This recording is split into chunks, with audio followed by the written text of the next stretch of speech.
안녕하세요. 제가 정말 참을 만큼 참고 속으로 삭힐 만큼 삭히다가 이제서야 글로 처음 인사드리게 되네요. 그간 많은 분들의 사연을 접하면서 시댁의 무시무시함을 익혀오던 저였는데 이번에 직접 그 무시무시함을 폭로해 보도록 하겠습니다.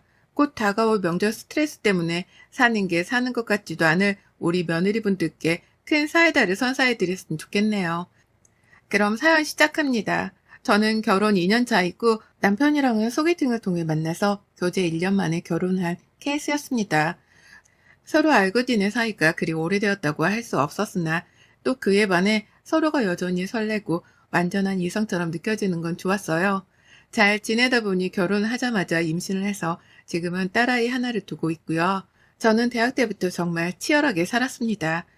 학교를 다니면서 아르바이트를 한다고 남들보다 몇 배는 더 힘들게 살았고, 대학을 졸업하자마자 운 좋게 붙은 회사를 다니며 돈을 모으고 저축하는 것에만 신경을 쓰고 살았어요. 어릴 적이 그리 부유하지 못했던 이유에서였죠. 돈을 모으는 것만이 잘 사는 방법이라고 생각을 했던 저는 그렇게 열심히 살다가 남편을 만나 임신하게 되었습니다. 저로서는 살면서 처음으로 느껴보는 아늑함이 들었죠. 뱃속에 새 생명이 들어있었으니까요. 하지만 그와 동시에 불안함도 상당히 컸습니다. 지금은 덤덤하게 말을 하고 있지만 그 당시에는 불안한 것이 말도 못하게 컸어요. 나는 지금껏 잠시도 쉬지 않고 살아왔는데 갑자기 결혼하자마자 찾아온 임신에 몸은 부러우고 또 입덧으로 회사에서 동료에게 피해를 끼치기까지 하기 시작하니 생각이 많아지더라고요. 내가 살아온 삶과는 너무 동떨어진 모습이었고 그걸 바라볼 동료들의 시선이 먼저 불편했습니다. 몸은 몸대로 많이 무거웠고 결국 저는 남편이 권하는 퇴사를 하고야 말았어요. 20살 이후 처음으로 제 자신에게 일이란 것이 주어지지 않은 때였습니다. 정말 아무것도 할 것이 없이 제 몸 하나만 간수를 잘하고 살면 그만이었던 때였죠. 그렇게 저는 임신을 하며 집에서 쉬게 되었고 그 시기만큼은 계속해서 불안하고 일을 해야 할 것 같았지만 스스로 여유를 가지고 살려고 노력을 했어요. 그 덕에 첫 아이는 무사히 잘 낳았고 지금은 건강하답니다. 지금 생각해보면 이 시기에도 시어머니가 한 번씩 제 속을 들었다 놨다 하는 말씀을 하셨어요. 일을 그만두고 말고는 저랑 남편이 단둘이서 상의를 해도 충분한 일인데 어머님이 저 직장을 그만두고 나니 놀래 전화를 하셨었죠. 정말 일을 그만뒀냐고 몇 번이고 물어보면서요. 며느리가 임신을 해서 일을 그만뒀으면 대부분 몸에 문제가 있어서 그런 건지 걱정부터 하는 게 정상 아니던가요? 혹은 회사에서 무슨 압박이라도 있었던 거냐는 걱정이라도 하는 거 아닌가요? 하지만 어머님은 그 와중에 혼자 외벌이를 해서 임신한 와이프 뒷바라지까지 해야 할 저희 남편 걱정을 하더라고요. 급기야 대화의 끝에 걔는 무슨 잘못이 있다고? 나는 혼잣말을 하다가 애고도 없이 전화를 끊어버리셨답니다. 평상시에도 말을 흘리듯 흘리며 눈치를 주곤 하셨는데요. 임신하고 나서 듣는 이 말은 정말 듣기 거북했어요. 특히나 회사를 그만두며 살짝 자존감이 내려가 있던 상태였는데 이런 막말을 들으니 화도 났고요. 남편에게 털어놓고 속을 달래며 어찌저찌 풀고 넘기긴 했으나 그때 어머니께 받았던 상처는 아직도 남아있습니다. 그게 화가 나거나 힘들 때마다 제 머릿속으로 문득문득 튀어나오곤 했는데요. 그래서인지 저는 여전히 시어머니를 봐도 그닥 정이 가지도 않고 먼 남처럼 어렵게 느껴지곤 했어요. 어머님도 그걸 인지하고 계신지 태도를 참 이상하게 갖추셨고요. 남편이랑 아이랑 다 같이 시댁을 가게 되는 날이 찾아오면 어머님은 이전과는 달리 저에게 참 다정해지곤 하셨답니다. 혼잣말로 회사를 그만뒀다 핀잔을 주기도 하셨던 분이셨는데 저희 부부가 주말에 시댁을 찾아뵙겠다고 하면 최소 하루 전에는 꼭 먼저 전화를 해서 좋은 말씀을 해주셨어요. 아이가 보고 싶다느니 얼마나 잘 컸는지 얼른 확인하고 싶다느니 하셨습니다. 물론 옆에 남편이 있을 때에만요. 스피커폰을 켜서 영상통화를 굳이 해가면서 저희 아이를 보려고 하셨고 굳이 이런 따뜻하고 좋은 말들을 남편 앞에서 해보이려 하셨습니다. 세상 다정하고 착한 시어머니 행세를 하고 나서 저희가 시댁을 찾아가면요. 정말 눈에 훤히 보이도록 저희 아이랑 남편만 예뻐라 하셨어요. 물론 남편 밥상을 차려주면서 제 밥도 같이 주고 남편이 먹을 과일도 챙겨주면서 제 것도 하나둘 챙겨주곤 하셨는데요. 보면 과일 껍질은 벗겨지다 말거나 씨가 붙어있는 것들이었고 밥은 분명 김이 솔솔 나는데 그 와중에 식어버려서 딱딱해진 밥알들이 몇 개씩은 꼭 껴있었습니다. 돌인 줄 알고 뱉어봐도 쌀이니까 할 말이 없고 그렇다고 밥 잘 먹은 기분을 내자니 놀림을 받은 것 같아 속을 상했죠. 그렇다고 짜증이라도 내자니 어머님은 제 눈을 보지도 않으며 애기랑 놀고 남편한테 말을 거느라 바쁘고 저 혼자 속이 꽁해 꼭 토라져 있을 수밖에 없었습니다. 다만 저도 나이가 먹었고 어른이니까 그걸 겉으로 표현하지 않았을 뿐이었고요. 어머님은 여전히 제가 일을 하지 않는 것을 못마땅해 하시는 듯 보였어요. 전화로 일을 그만둔 게 정말이냐면서 눈치를 주는 것도 제가 일을 그만두면서부터였으니 눈치껏 생각을 해봐도 제가 퇴사를 한 것이 가장 마음에 안 든 게 분명해 보였습니다. 하지만 제가 할 수 있는 건 없었어요. 저는 아이 때문에 일을 그만둔 것이 없고 그 순간 당장은 아이가 너무 어려서 감히 누구에게 맡기고 다시 일을 알아본다는 것은 감히 상상할 수 없었거든요. 잘 다니면서 커리어를 쌓고 있던 직장을 그만둔 것에 대해서는 누구보다 제 스스로가 더 안타까웠었고 그럼에도 불구하고 아이를 핑계 삼아 조금 더 아이 곁에 있고 싶었습니다. 그렇게 조금의 시간을 아이와 더 보내는 것에 할애를 했어요. 집에서 제가 할 수 있는 일은 최대한 해가면서 밖에서 일하고 들어오는 남편의 뒷바라지를 해주려고 했고요. 남편도 서로 분담해서 가사일과 바깥 일을 하고 오는 우리 삶에 크게 만족을 했습니다. 하지만 우리 부부가 영원히 외벌이를 하며 지낼 순 없었어요. 경제적인 문제 때문이었죠. 남편이 외벌이를 해와도 큰 무리는 없었습니다. 하지만 거기까지였어요. 큰 무리가 없었을 뿐. 이보다 더 큰 돈이 들어가야 할 일이 생긴다고 가정이 있을 때 다가오는 부담감이 이루 말할 수 없을 만큼 크더라고요. 아이는 곧 나이가 더 들어 학교도 가고 그러면 사교육도 시켜야 하고 아이 친구들 모임에도 참석을 시키며 한두 푼씩 돈이 더 들 일이 많을 텐데 그 상황에 대비를 해야 할 것 같은 부담감이 갈수록 커졌습니다. 부모로서의 본능적인 의지였던 것 같아요. 그렇다 보니 저는 누가 시키지 않아도 자연스럽게 일자리를 알아보게 되었어요. 사실 막막했습니다. 아이를 낳고 직장을 그만두기까지 많은 시간이 지난 건 아니었지만 일을 손에서 놓고 산 시간이 있었다 보니 괜시리 자신감이 하락은 하더라고요. 좋은 대학 나와 좋은 학점도 갖추고 있었고 그 당시 경제력이라고 자부했을 만큼 좋은 자격증도 많이 가지고 있던 저였습니다. 전 직장에서 좋은 업적도 많이 쌓았었고요. 걱정하고 초조해하면서 아이를 한 손에 붙잡은 채로 정말 노력을 많이 했어요. 이력서 하나를 작성하더라도 밤을 새가면서 몇 날 며칠 심혈을 기울였고 서류 합격 여부를 알지도 못한 채로 아이를 앞에 두고 면접 연습을 했습니다. 이미 친정엄마께 부탁을 드려서 제가 집을 비울 때 아이를 돌봐주기로 하셨고요. 나름 신경 많이 써서 제 취업 준비를 했는데 참 신기한 게요. 그렇게 힘들고 지칠 때도 많았고 나 스스로 될지 말지 확신도 안 서던 때가 있었는데 합격을 해버렸습니다. 덜컥 그것도 대기업에 말이죠. 전에 다니던 직장도 규모가 작은 곳은 절대 아니었는데 경력을 좋게 봐주신 건지 공백기와는 상관없이 채용이 되었어요. 너무 기뻤죠. 남편도 말로는 일을 하지 말고 쉬라고만 했는데 속으론 든든하고 기분 좋은지 여기저기 지인들한테 자랑을 한다고 전화를 돌렸습니다. 그 중에는 시어머니도 계셨고요. 어머님의 반응은 예상을 했던 대로였어요. 대기업? 그 회사? 라고 하면서 정말이냐며 몇 번을 놀래며 되물으시더라고요. 마치 제가 직장을 그만뒀을 때 정말로 그만둔 건지에 대해서 재차 물으셨던 것처럼 말이죠. 그때만큼이나 믿기 힘드신 건지 아니면 믿기 싫은 건지 이게 좋아라는 건지 샘내하는 건지 그저 정말? 이런 말을 반복해 하면서 대답하는 어머님의 반응에 기분이 그닥 좋지 않았어요. 딱히 별다른 말씀은 없이 아 그렇구나 잘 됐네 라며 뜨뜻미지근하게 반응하시는 곳에 큰 호응을 얻었단 기분이 안 들었거든요. 하지만 제가 어머님에 대해서 몰랐던 것도 아니고 원래 저랑은 이러고 지낸 분이셨으니 저도 대수롭지 않게 넘기려고 했습니다. 그러나 제가 그냥 대수를 따지지 않고 웃어 넘기기엔 어머님이 도를 넘기 시작하셨어요.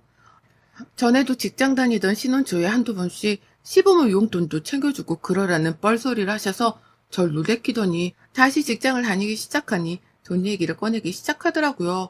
그것도 직장이 아니라 대기업이라 뭔가 달라 보이는 건지 신혼초보다는 훨 노골적이고 적나라하게 말을 꺼내셨습니다. 최근 제가 새 일에 적응을 하고 사느라 저 혼자 굉장히 바쁜 하루들을 보냈습니다. 한마디로 유부녀의 재취업 적응기였죠. 친정엄마는 좁은 저희 집에서 신세지기 싫다면서 근방에 사는 친언니 집에서 주무시고 아침마다 일찍 저희 집을 찾아오곤 하셨어요. 와서 아이를 돌봐주신 덕분에 저는 출근을 할 수 있었고 가서는 하루 종일 업무에 치이고 적응을 하느라 핸드폰으로 누군가와 사적인 연락을 주고받을 정신이 없었습니다. 하지만 어머님은 답이 조금만 느려도 답장 위에 없냐 소리를 하며 제 연락을 기다리곤 하셨어요. 전에는 이렇게 자주 연락을 주고받는 편도 아니었는데 왜인지 회사만 가 있으면 제 생사를 확인하려는 사람이 마냥 문자를 해오더라고요. 전화는 제가 아예 안 받는다는 걸 파악하신 건지 전혀 하지 않으셨고요. 회사 일에 대해서도 묻고 한 번은 대놓고 월급이 얼마인지도 물으셨습니다. 전에 다니던 회사보다 얼마를 더 받고 있냐고 하면서 금액을 물어보더니 제가 대답을 회피하자 그때보다 많이 받아서 대답을 못하는가 보네. 라면서 또 혼잣말을 하다가 전화를 뚝 끊어버리셨죠. 이게 정말 당해보지 않은 사람은 모릅니다. 얼마나 기분 나쁜 전화 태도인지 말이죠. 대화를 나누고 있는데 혼자 혼잣말로 궁시렁거리듯 결론을 내리고 혼자 일방적으로 전화를 끊는 이 태도는 상대방을 미치게 하기에 충분했어요. 하지만 그 짓을 시어머니는 신혼 초부터 지금껏 쭉 하고 계셨죠. 그러니 전 핸드폰에 시어머니 이름만 떠도 괜히 속에서 천불이 올라오고 어쩔 땐 닭살이 돋기까지 했답니다. 시어머니 목소리로 듣는 돈 얘기는 더욱 불편했었고요. 그러다 바로 사흘 전 제가 빅엿을 선사해드리게 된 일이 벌어졌습니다. 다른 사람도 아닌 시어머니께 말이죠. 어머님이 자꾸만 명절 선물 타령을 하시더라고요. 뭐 용돈 달란 소리도 하는 분이셨으니 명절 선물 내기는 어려운 것도 아니긴 했으나 그래도 너무 노골적으로 선물 타령을 하시더라고요.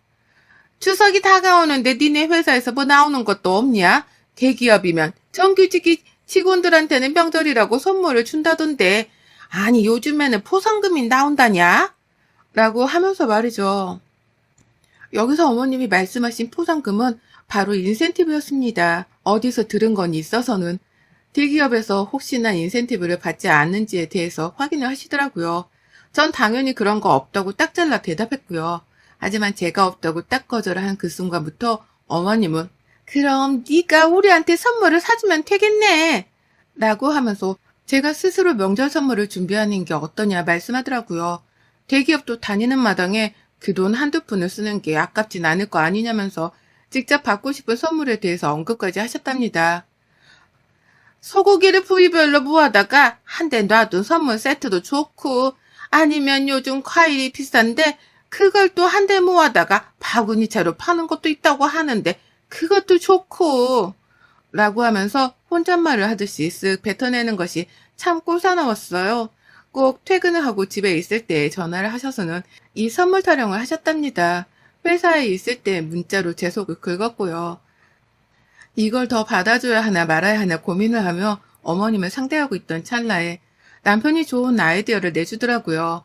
그냥 간단한 걸로 몇 개 쥐어드리고 말자고 하면서 말이죠. 자기가 용돈을 따로 챙겨드리고 있는데 선물까지 거창한 걸 준비할 필요는 없다면서 저에게 부담을 가지지 말라 조언을 해줬습니다. 그러니 저도 시어머니를 어떻게 상대할지 말지에 대해서 혼자 끙끙 앓던 중 그냥 간단하게 마무리를 하고자 했네요. 그건 바로 식용유로 선물 대체를 하는 것이었습니다. 남들은 너무한다고 할지 모르겠으나 저에게는 식용유 하나를 선물해 드린다는 것만으로도 최선이었어요. 그동안 예쁨 받아본 적도 없고 오히려 눈칫밥 먹으면서 불편하게 지내온 시어머니셨는데 제가 이제 와서 안 하던 명절 선물까지 해드려야 한다고 생각을 하니 억울한 게 없잖아 있었거든요. 그간 회사에 있는 동안에도 선물 달라 떼쓰고 퇴근하고 나서도 괴롭히는 걸 대응하기 버겁기도 했고요. 그래서 다시는 전화로라도 문자로라도 며느리를 귀찮게 하지 마시라는 큰 의미를 담아서 큼지막한 올리브유 통 하나를 선물로 보내드렸습니다. 그리고 어머님께는 문자를 남겼죠. 어머님 말씀하신 대로 명절 선물 하나 보냈어요. 거리가 가까워서 내일쯤으로 도착할 것 같아요. 라고 말입니다. 어머님은 고맙다는 소리도 안 하셨어요. 그냥 문자를 읽고 처음 몇 시간은 답장도 안 하고 일십 상태로 계시더니만 나중에서야 잠들기 전에 문자 하나를 또 보내셨답니다. 뭘 보냈냐고 물으시더라고요. 그래서 일부러 카톡을 읽지 않고 피했어요. 어머님 반응 좀 보려고요. 그리고 다음날 어머님은 택배를 받은 건지 너 좀 와라 집으로 라는 문자를 보내셨답니다. 식용유 하나만 딸랑 보낸 며느리의 정성에 충격을 받으신 것이었죠. 다른 군말도 하지 않은 채 집으로 당장 오라고 하는 시어머니의 문자를 저는 또 읽지 않고 무시를 해버렸습니다. 그러자 어머님은 제가 연락이 안 된다고 생각을 하는지 문자가 아니라 전화로도 몇 번이나 연락을 취해오셨어요. 선물을 보내달라고 하도 닥달을 해서 때때로 보내줬더니만 이번엔 선물이 마음에 안 든다면서 집으로 오라 말하라니 정말 며느리 하기를 개떡으로 아는 분이구나 싶었답니다. 그래서 더 화가 나 시어머니 연락은 일체 받지 않았어요. 집에 가고 나서까지 말이죠. 하지만 시어머니는 제가 생각한 것보다 훨씬 더 독한 분이셨고 제가 일방적으로 연락을 받지 않자 화가 많이 나서는 남편에게까지 전화를 해가면서 들들 볶아대기 시작하셨답니다. 전화를 받은 남편한테는 마누라 단속을 똑바로 하라고 소리까지 치면서 저를 바꾸라 하셨다네요. 그 바람에 같이 집에 있다가 저는 시어머니의 막말에 기분이 된통 상했고 남편은 중재를 한다며 전화를 들고 방으로 들어갔고요. 한참이 지나서야 나온 남편이 그러더라고요. 자기도 더는 방법을 모르겠다고 말이죠. 뭘 해드려도 만족하지 못하는 시어머니의 태도를 말릴 방법도 모르겠고 저랑 사이에서 잘 지내게 도울 방법도 모르겠다고 말입니다. 그리고 전 남편에게 통보를 하듯이 뱉어냈습니다. 내가 알아서 해. 당신은 여기서 빠져있어. 라고 말이죠. 여기서 뭘 결정하든 결단을 내리고 행동으로 보여야 할 사람은 저였습니다. 시어머니가 가장 만만하게 보고 있는 사람이 바로 저였으니까요. 그리고 전 시어머니께 가르쳐드려야 했어요. 남편이 따로 용돈도 챙겨드리고 있고 나는 경제적으로 지원을 받은 것도 없고 빚을 진 것도 없으니 이런 취급을 받는 게 부당하다는 걸 말입니다. 그리고 전 그날 밤 잠을 자지 못했어요.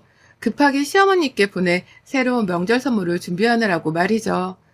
시어머니께 명절 선물을 달라는 말로 일이 닥달을 받을 줄 몰랐지만 그렇다고 해서 욕까지 얻어먹을 줄은 몰랐던 저였기에 나름 정의감도 불탔습니다.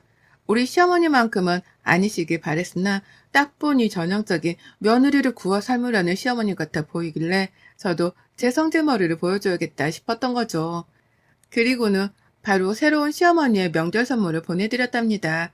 일부러 로켓 배송으로다가요. 바로 엿을 말입니다.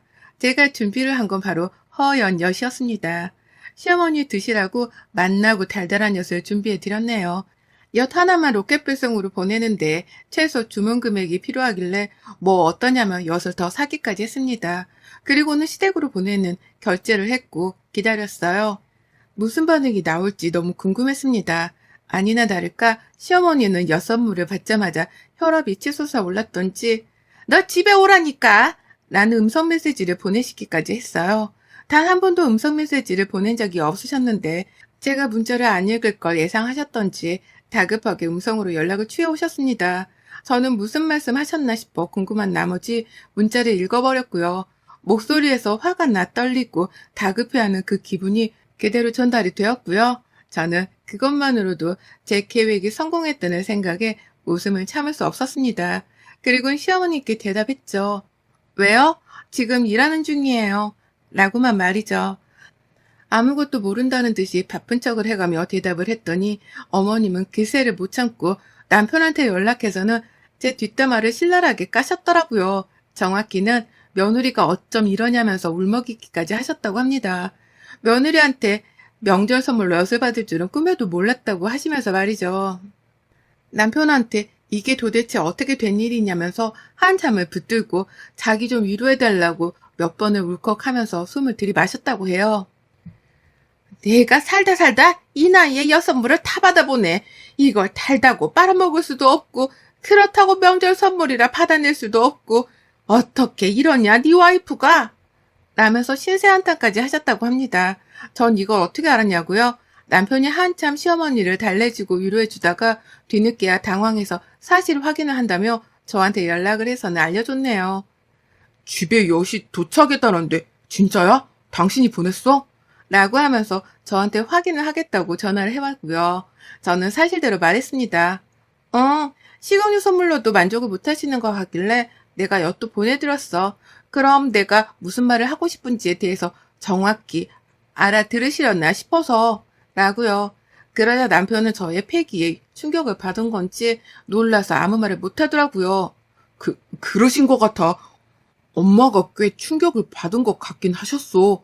라고 하더니 이내 덤덤하다는 듯 차분히 전화를 끊었습니다. 그리고 전 그제서야 다시금 어머니께 문자를 보냈어요. 엿 잘 받으셨어요? 라고 말이죠. 시어머니는 답장을 못하고 저는 그 타이밍을 놓치지 않은 채 다시금 연락을 드렸습니다. 엿 잘 받으셨냐고요? 라고 말이죠. 하지만 어머님은 이번에도 답장이 없으셨습니다. 엿을 보낸 걸로도 모자라 엿 잘 받았냐는 질문을 당당하게까지 하는 저의 패기에 2번, 3번 놀라셨던지 어머님은 입을 완전히 다물어버리고 마셨네요. 덕분에 저는 당당하게 엿을 보낼 줄 아는 정신나간 며느리가 되었고 이제는 어머님의 진상스러운 연락들이 더는 부담스럽게 느껴지지 않게 되었답니다. 언제든 엿을 또 보낼 각오가 되어 있으니까요. 어머님, 또 저한테 선물 타령해보세요. 그땐 호박엿이며 물엿이며 아주 종류별로다가 바리바리 싸서 보내드릴게요. 여러분의 생각은 댓글로 남겨주세요. 오늘도 시청해주셔서 정말 감사합니다.